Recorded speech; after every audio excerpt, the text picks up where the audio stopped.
क्यों मैंने पार्टी की गतिविधियों से अपने आप को अलग कर लिया, और उसका कारण यह है क्योंकि मैं उनके गुनाह में शामिल नहीं होना चाहता था। मैं उनकी दोस्ती के काबिल नहीं था क्योंकि मैं उनके गुनाह में शामिल नहीं था। वो चेहरा जिसे अरविंद केजरीवाल का दाहिना हाथ कहा जाता था, वो युवा नेता जिसने संसद में सरकार को पसीने ला दिए थे, आज वही राघव चड्ढा उसी दल का हिस्सा है जिसे वो कभी देश की सबसे बड़ी समस्या बताते थे। 24 अप्रैल 2026 ये वो तारीख है जिसने भारत की राजनीति में भूकंप ला दिया। राघव चड्ढा न सिर्फ खुद बीजेपी में शामिल हुए बल्कि आम आदमी पार्टी के 10 में से 7 राज्यसभा सांसदों को साथ ले गए। आखिर क्या हुआ उस लंदन दौरे के बाद?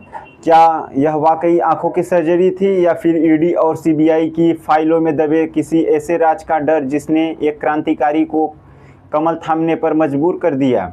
आज की इस स्पेशल रिपोर्ट में हम अपने पन्नों को पलटेंगे और जानेंगे कि राइट मैन गलत पार्टी में था या फिर हवा का रुख बदलते ही उन्होंने अपनी नाव मोड़ ली। राजनीति में गायब होना अक्सर सरेंडर की पहली निशानी माना जाता है। जब दिल्ली में पार्टी बिखर रही थी, राघव लंदन में थे।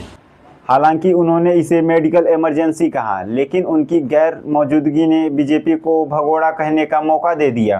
क्या उस वक्त कोई बैकडोर चैनल बातचीत शुरू हो चुकी थी? क्योंकि उनकी वापसी के बाद वो पुराना आक्रामक राघव कहीं खो गया। अब सबसे गहरी बात, राघव चड्ढा कोई अनपढ़ नेता नहीं, वो एक चार्टेड अकाउंटेंट है। वो नंबरों के खेल और कानूनी दांवपेच को बखूबी समझते हैं। शराब घोटाले में उनके नाम का जिक्र होना उनके लिए एक रेड सिग्नल था। जानकारों का मानना है कि ईडी और सीबीआई का शिकंजा कसने ही वाला था और यही वो मोड़ था जहां आदर्शवाद पर राजनीतिक भविष्य भारी पड़ गया। राघव ने बीजेपी ज्वाइन करते वक्त कहा, मैं सही आदमी था लेकिन गलत पार्टी में था। लेकिन आम आदमी पार्टी का कहना है कि यह वॉशिंग मशीन का कमाल है। राघव का बीजेपी में जाना सिर्फ एक दलबल नहीं है, यह आम आदमी पार्टी की कमर तोड़ने जैसा है। उन्होंने 213 सांसदों के साथ विलय किया ताकि संसद की सदस्यता भी बची रहे और जेल का डर भी खत्म हो जाए। राघव चड्ढा की यह कहानी दिखाती है कि आज राजनीति में विचारधारा से ज़्यादा जरूरी अस्तित्व की रक्षा है। क्या राघव बीजेपी में रहकर वही चमक बरकरार रख पाएंगे या फिर वो सिर्फ एक और ऐसे नेता बनकर रह जाएंगे जो एजेंसियों के डर से भगवा रंग में रंग गए?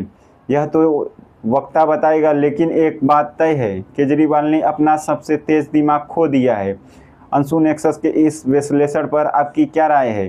क्या राघव चड्ढा ने सही किया या उन्होंने अपने वोटरों को धोखा दिया? कमेंट में बताएं और सब्सक्राइब करना न भूलें।